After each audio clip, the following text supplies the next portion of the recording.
Hi everybody, welcome to my YouTube channel Dr. Srinivas Medical Concepts and my FB page Dr. Srinivas Concepts.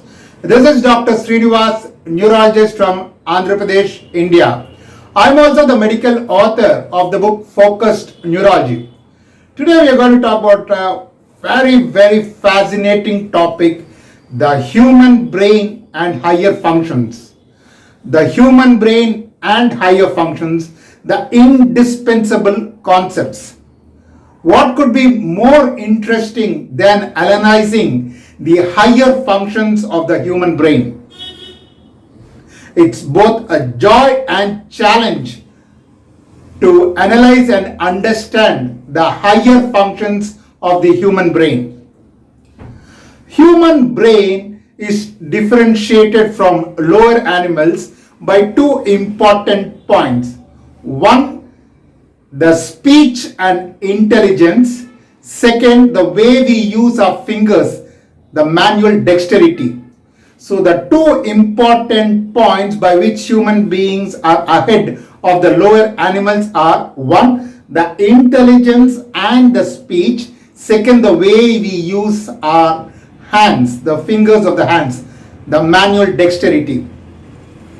So now we shall discuss the fascinating higher functions of the human brain.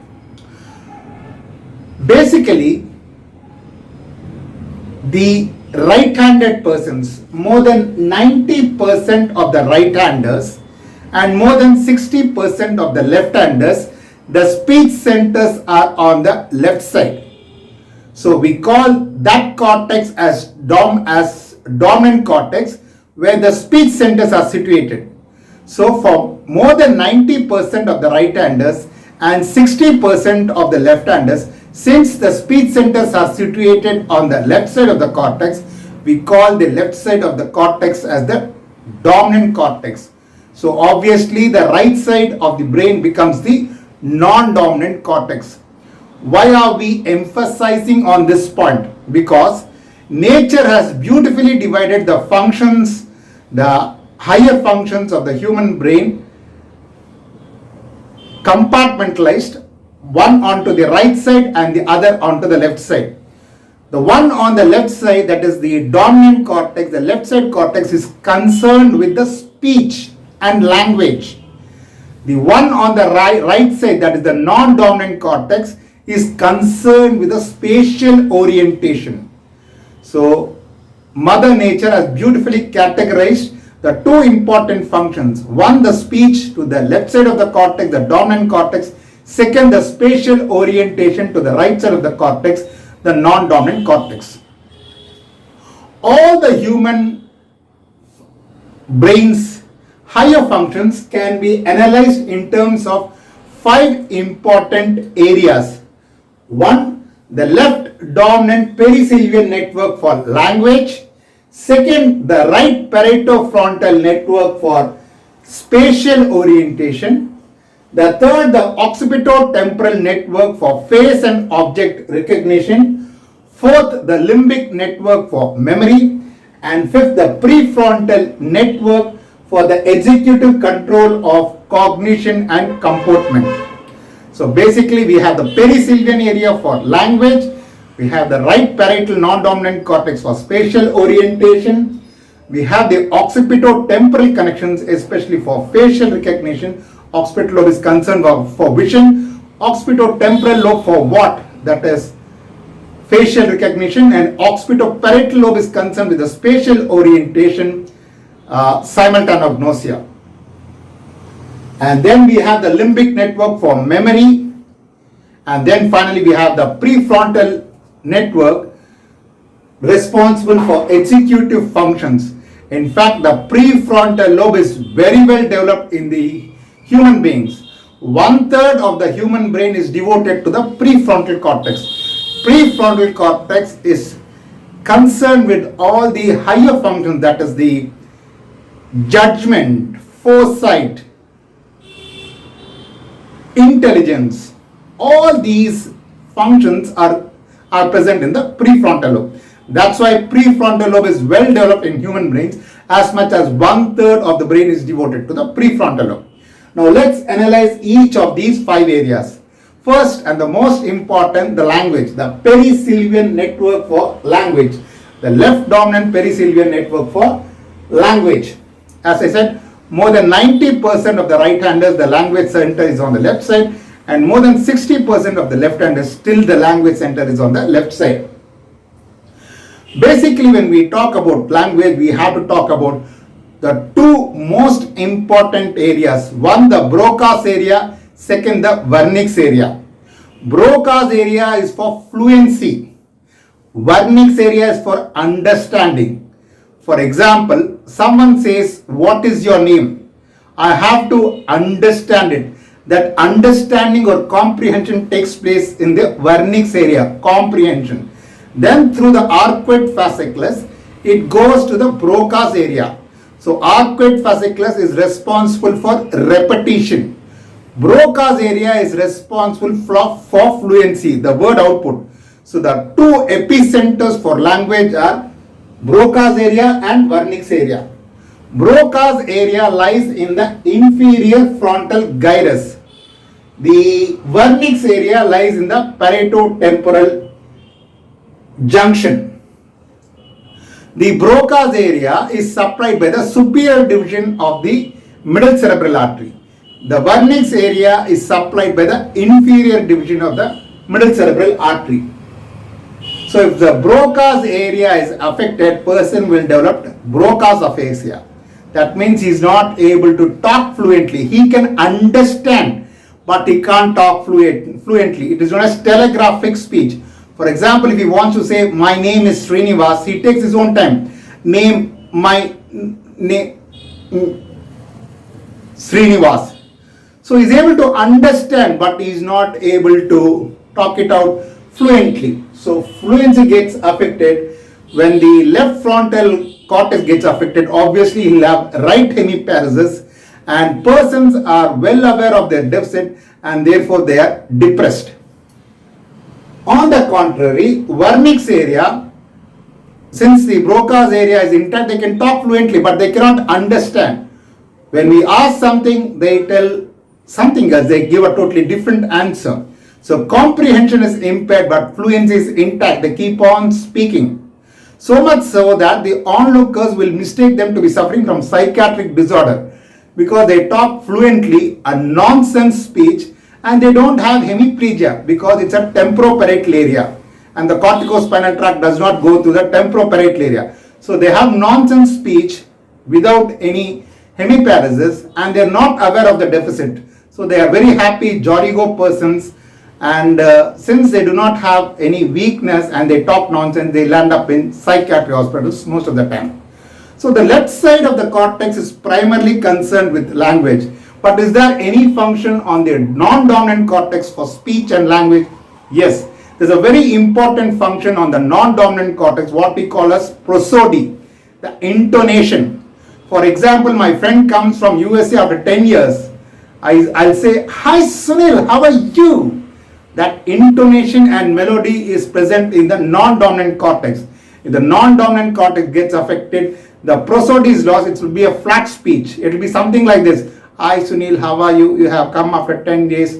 I am very happy about it." So it will be a flat speech. So prosody is one component which is present in the non-dominant hemisphere. As I said, the Wernicke's area, the information is passed on to the Broca's area through arcuate fasciculus. So the moment the arcuate fasciculus is responsible for repetition. So if the arcuate fasciculus is affected, the repetition is lost. We call that as conduction aphasia. But if the arcuate fasciculus is intact, repetition is intact. For example, transcortical motor and transcortical sensory aphasias. These are all very far off from the arcuate fasciculus. So transcortical motor aphasia is like Broca's aphasia, but since arcuate fasciculus is intact, repetition is intact. Transcortical sensory aphasia is like Wernicke's aphasia or sensory aphasia, but repetition is intact because arcuate fasciculus is intact. So these are known as repetition sparing aphasias, the transcortical aphasias.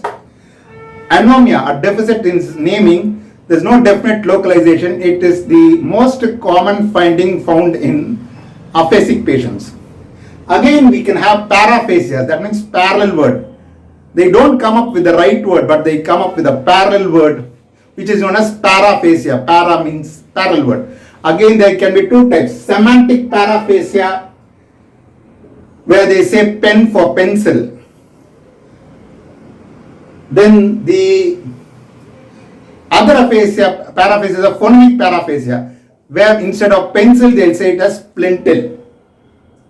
And then, not only Broca's vernix area, we have subcortical structures like thalamus, caudate nucleus, which can also sometimes give rise to aphasia, what we call as subcortical aphasia. So here the findings will be unusual. Like, as I said, Broca's aphasia, as I said, vernix aphasia, they'll talk fluently, but they'll not have hemiparesis. So suppose a person talks fluently, but they have hemiparesis.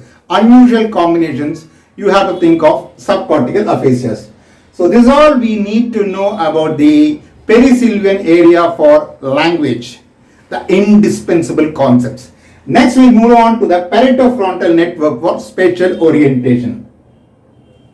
Here we need to know one important concept. Right parietal lobe lesions usually produces left hemi-neglect, whereas left parietal lesions usually does not produce right hemi-neglect. What is the mechanism? The mechanism is that right parietal lobe controls both the right and the left extrapersonal space, whereas the left parietal lobe controls only the right extrapersonal space. And therefore, when the left parietal lobe is affected, the right extrapersonal space is affected, but this is compensated by the intact right parietal lobe, which controls both the right and the left. And therefore, left parietal lobe lesions usually does not produce right hemi-neglect. Whereas if right parietal lobe gets affected, both the right and the left extrapersonal space is affected, but the right extrapersonal space is compensated by the intact left parietal lobe, but there's no compensation on the left extrapersonal space. So right parietal lobe lesions will develop left hemi-neglect. How do we test at the bedside? Simultaneous bilateral stimulation. Simultaneously, bilaterally, if we stimulate, they will completely neglect the left side. Individually, they'll be able to appreciate, but bilaterally, simultaneously, if we stimulate, simultaneous bilateral stimulation, there will be extinction on the left side. And second is that visual target cancellation. We give them a paper with A's on both the right and left side and ask them to cancel or draw encircle on the A. They will be encircling or cancelling the A's on the right side, not going to the left side at all. So this is hemi-neglect. Or when you give them a clock and ask them to put all the 12 numbers, they'll put 12 numbers all on the right side, they will not go to the left side. This is also a sign of hemi-neglect. When it is severe enough, they can develop anosognosia. For example, denial of the existence of the illness on the left side. So if you pinch their hand, they'll ask, whose hand you're pinching at? This is known as anosognosia. Right. Another important feature of the parietal lobe is that, especially when the occipitoparietal functions get affected, where the spatial orientation is lost. Where is lost? So they can produce a very interesting syndrome known as balance syndrome. Occipitoparietal lesion, where is gone? The spatial orientation is gone. Balance syndrome consists of three important components: simultagnosia, oculomotor apraxia, and optic ataxia. Simultagnosia is an ability to integrate the center of the gaze with the periphery of the gaze. So they can, when I look at something, I'll be able to see the center point of the gaze as well as the peripheral point. I can integrate it. This is known as simultagnosia. But persons with balance syndrome, asimultagnosia, they cannot integrate the center of the vision with the peripheral of the vision. So they'll miss the forest for the tree. For example, if you ask them to look at the forest, they'll be only focusing on the tree. They'll miss the entirety. Likewise, if you put big A's and small A's, they'll be able to encircle the small A's because it falls in the center of the gaze. But big A's, it may not fall into the center of the gaze. They may be looking at the oblique line or a center line, so they'll miss it. So this is known as asimultagnosia. So simultagnosia is an ability to integrate the center of the gaze with the periphery of the vision. That means they look at the entirety. Next is oculomotor apraxia.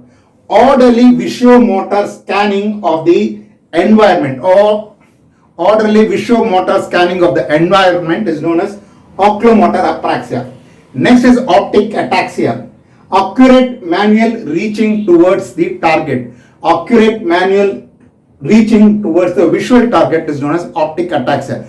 So in this optic ataxia, oculomotor apraxia or simultagnosia being impaired, we call that as a balance syndrome. But very fascinating is asimultagnosia, where they are not able to integrate the center of the gaze with the periphery of the gaze.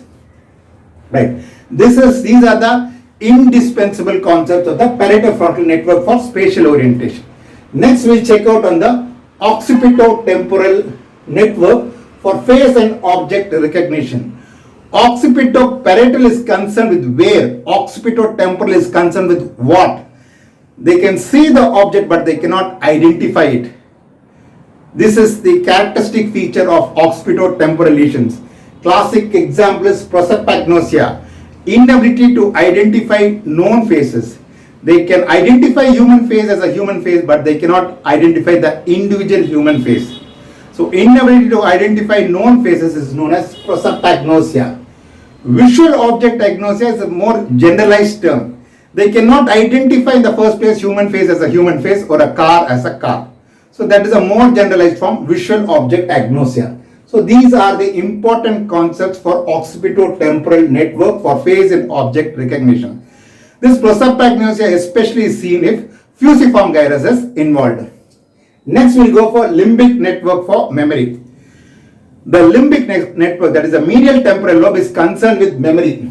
Memories basically are two types, explicit memory or implicit memory. Explicit memory is otherwise known as declarative memory or episodic memory. It is severely impaired and there needs a conscious retrieval. For example, explicit memory is concerned with episodes. For example, when a person has gone to say a place like Ooty, or when he has passed 10th standard. This is episodic memory. Suppose you ask about episodic memory, he needs conscious effort to retrieve it. So one of the common findings when the limbic system gets affected, medial temporal lobe gets affected, is the explicit memory being affected.